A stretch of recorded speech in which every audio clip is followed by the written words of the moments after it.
मन की प्रसन्नता बहुत बड़ा तप है। हर समय मन को प्रसन्न रखना बहुत बड़ी साधना है, बहुत बड़ा लाभ है जिसका हर समय मन प्रसन्न रहता है। जानते हो किसका मन प्रसन्न रहता है?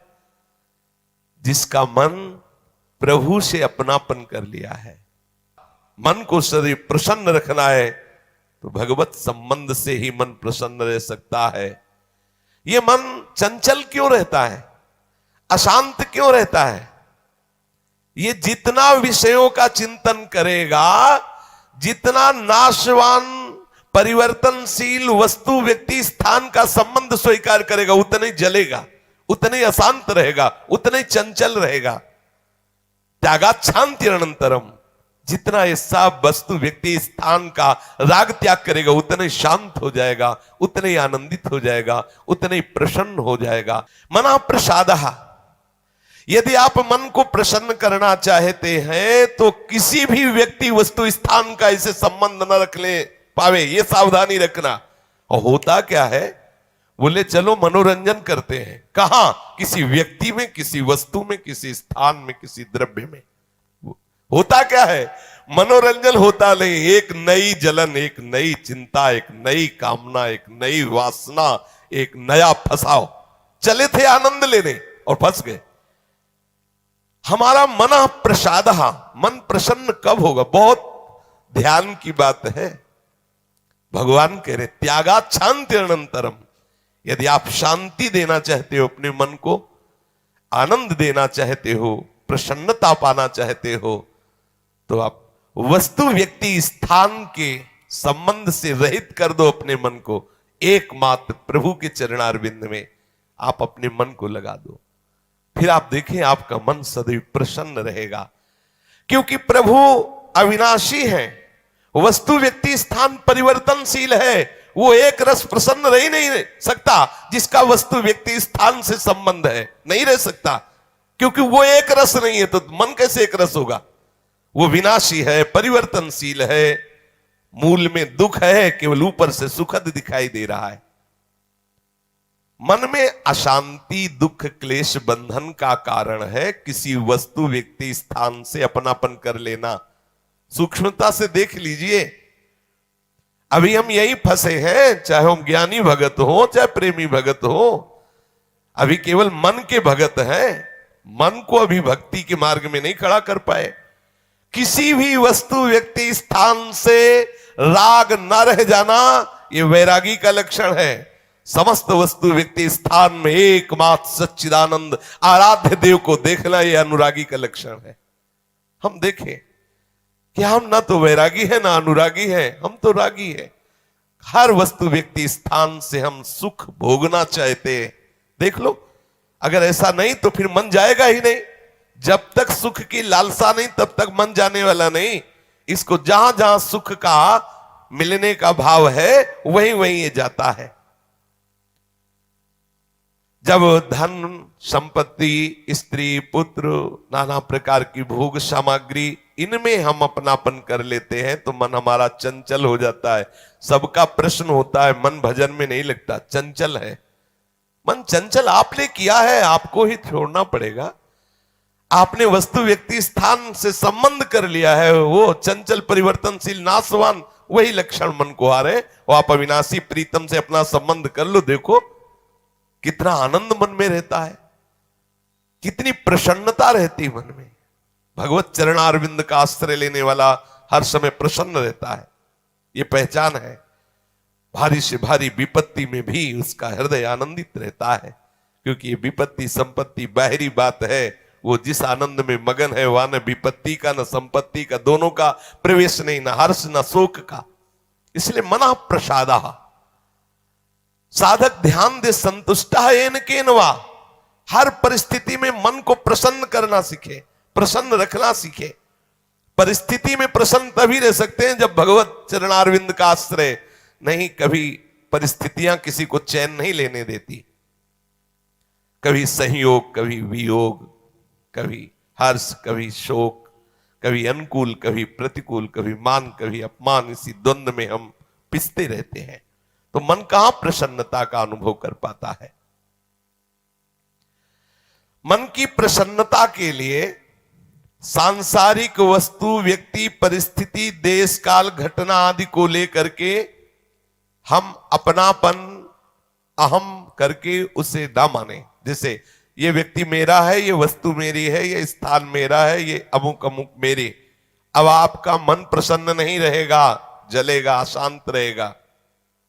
अपने स्वार्थ या अभिमान को लेकर किसी का पक्षपात न करना। यदि आप अपने मन को प्रसन्न रखना चाहते हैं तो अपने स्वार्थ की पूर्ति के लिए या अभिमान की पूर्ति के लिए किसी का पक्ष न लेना। किसी का मंगल करने के लिए, किसी को आनंद प्रदान करने के लिए हम भले सलाह दे दें, लेकिन अपना अहंकार पोषण करने के लिए, अपने स्वार्थ की पूर्ति के लिए हम पक्षपात न लें। नहीं, हमारा मन प्रसन्न नहीं रह पाएगा। मन को सदा दया भाव से युक्त रखे, क्षमा भाव से युक्त रखे। दूसरों को कैसे हम सुख पहुंचावें, ऐसे मननशील बने। सदैव सुख देवे को चाव चित, सब सोहित निष्काम। सबको सुख पहुंचाऊं लेकिन किसी से सुख पाने की लालसा ना हो, मन प्रसन्न रहने लगेगा। मन में जब दूसरों के हित की भावना होती है तो प्रसन्नता का प्रादुर्भाव होता है। और सदैव मन को प्रसन्न रखने के लिए थोड़ा भोजन पाना सीखें, कम बोलना सीखें, कम सोना सीखें और सदैव भगवान नाम जपना सीखें। अखंड प्रसन्नता आ जाएगी। मानते हैं प्रारब्ध के अनुसार शरीर रोगी हो सकता है, परिस्थिति प्रतिकूल आ गई, संसार ने तुम्हारा त्याग कर दिया, लोग निंदा करते हैं, लेकिन आप प्रसन्न रहेंगे क्योंकि आपने बहुत बड़े करुणा निधान आनंद समुद्र प्रभु का आश्रय ले लिया है। उस आश्रय में जो बाधक भाव है उनका त्याग कर दीजिए। अधिक भोजन करने वाला कभी प्रसन्न नहीं रह सकता। और बड़ी विचित्र ये जिह्वा है, ऊब गए भगवान। रोज इसे पवाओ लेकिन रोज नए नए पदार्थ, पेट बढ़ता चला जा रहा है, मांस पेशियां बढ़ती चली जा रही, कब्ज बढ़ती चली जा रही है और जिह्वा खाते खाते बूढ़ी होने जा रही, फिर भी और खाओ और खाओ। पता नहीं कब तक खाओ खाओ खाओ। भोजन पर साधक ध्यान दे, नहीं तो आनंद का जो विषय मन की प्रसन्नता है वो आप नहीं धारण कर पाएंगे। बोले हित परमित भोजी, थोड़ा सरल, स्वाद रहित, स्वास्थ्य वर्धक, सतोगुणी भोजन पाया जाए। स्वाद रहित भोजन बहुत आवश्यक है भजन मार्ग में, बहुत आवश्यक। ये अधिक मीठा, चटपटा, खट्टा, ये वो सब कामोत्तेजना पैदा करता है, कब्ज बनाता है, मन को चंचल करता है। कई तरह के भयानक ऐसे दोष जो हमारी साधना में हानिकारक है। पक्का समझ लीजिए, ये अनुभूत बात कहते हैं। भोजन जितना सरस होगा भजन उतने चौपट होगा। पक्का समझ लो। ये भोजन बहुत घातक वस्तु है, बहुत घातक वस्तु है। साधक इस बात पर ध्यान दे, ये भोजन हमें मारे डाल रहा है। हमारा जीवन भगवत प्राप्ति के लिए है और ये आज पा लिया, वो पा लिया, ये गुलाब जामुन, ये लड्डू, ये वो, बस बुद्धि में विचलता, भगवत चिंतन रहित और नाना प्रकार की वासनात्मक खेल की कामनाएं, कल्पनाएं, ये भोजन के कारण। बहुत आवश्यक है भोजन सुधारना। भोजन नींव है परमार्थ की। जैसा खाओ अन्न वैसा बने मन। तो मन प्रसाद कैसे प्राप्त होगे, क्योंकि आपका भोजन ठीक नहीं है। बहुत सावधान, बहुत सात्विक और नियमित परमित भोजन हमें मन प्रसादा स्थिति में निश्चित निश्चित प्रतिष्ठित कर देगा। दूसरा, नित्य में एकांत सेवी। उपासक को चाहिए कि कम लोगों से मिलने का स्वभाव बनाए। सत्संग सुना या गुरुजनों के पास बैठकर जो प्रश्न उत्तर हुए, बस चुपचाप एकांतवास करने का अभ्यास होना चाहिए। हर समय हम किसी से बात करते रहे, हर समय हम किसी से मिले रहे, हर समय कोई हमारे समीप रहे, तो हमारी अंतर्मुखता नहीं हो। भले वो हमसे बात न करे लेकिन हमारी अंतर्मुख वृत्ति में वो बाधक हो जाएगा। इसलिए साधक को चाहिए कि एकांत सेवी बनने का स्वभाव बनाए, ज्यादा किसी से बात नहीं कर। वैसे बात करने का नियम तभी रखना चाहिए जब कोई आपसे प्रश्न करे और प्रश्न का उत्तर आवश्यक है देना, उत्तर देने से उसका मंगल होगा तो ही बात करें, नहीं ना करें। बहुत कम जीवन है हमारा, बहुत कम समय है। हम अगर व्यवहार प्रपंच की सत्ता को सत्य मानकर केवल यही हमारा कर्तव्य है, यही ऐसा व्यवहार का निर्वाह करना, तो हम भगवत साक्षात्कार कब करेंगे? कब हमारे हृदय में वो अखंड प्रसन्नता, कब हमारे हृदय में वो अखंड विकलता भगवत साक्षात्कार की होगी? और बोले वाणी से हितकर मृदु वचन बोले, एकांत सेवन करे और नींद भी एक नियमानुसार करे। स्वल्प निद्रा विहारा, स्वल्प सोने का समय बनाए। 24 घंटे में 5 घंटे बहुत है शयन करना, बहुत है, मतलब बहुत हो गया 5 घंटे। 6 घंटे तो उनको जो बहुत शारीरिक श्रम करते हैं, 7 घंटे मतलब खत्म। अब इसके आगे साधक शब्द नहीं लगेगा। 6 घंटे तक तो मतलब बहुत हो गया कि बहुत श्रम करता है, इसलिए ठीक है। 7 घंटे मतलब प्रमाद स्थिति आ गई, 7 के बाद तो प्रणाम है, फिर तो कोई बात ही नहीं है। अब आप देख लो किस श्रेणी में आप हैं।